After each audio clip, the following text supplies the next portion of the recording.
สมาร์ทสมกรุบหนึ่งกับยิบซูปริมาตุเตียนในจุดหนึ่งมันเป็นออกนี้ในขนมบันไดสังคมยูทูบยุติกรุบหนึ่งยุติระวันสมาคมไทยจะทำไมมากันจะในการตัดจีได้เจอจะในใจเล็กในโปรเมียนยนต์จุลุงได้ยังไงไงปัจจุบันนี้พองได้คือขนมหาอย่างปีหมกเงี้ยบ่า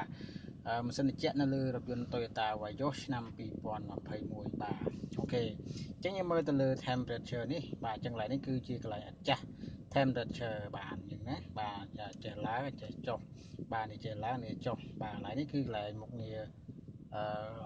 បាទអូតូបាទចឹងយើងគាត់ចុចអូតូនេះមកណាបាទ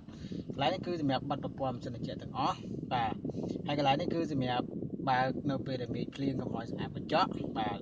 កន្លែងនេះគឺជា select mode បាទដែលយើងចុចប្រាប់ដូរយកនេះយកមុខយកមកជើងទីឲ្យយើងចុចហ្នឹងមកបាទមានជើងបាទមានជើងសុតបាទមានជើងផងបាញ់ទៅកញ្ចក់ផងហើយនឹងចំមុខបាទហ្នឹងគេហៅ select mode ឡើយនេះគឺសម្រាប់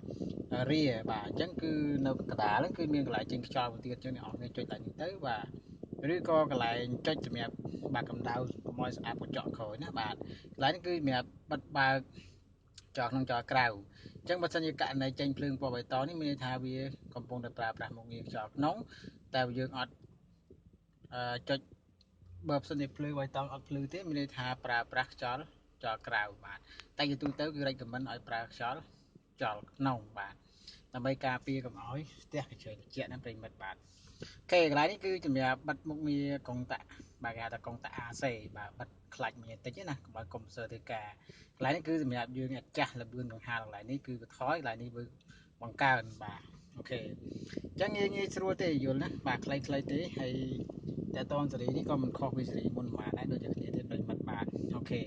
សំខាន់តែអ្នកនរគ្នានឹងចេះប្រើប្រាស់នៅប្រព័ន្ធផ្សេងៗនេះបាទអូខេអញ្ចឹងសូមអរគុណសម្រាប់ការទស្សនានៅ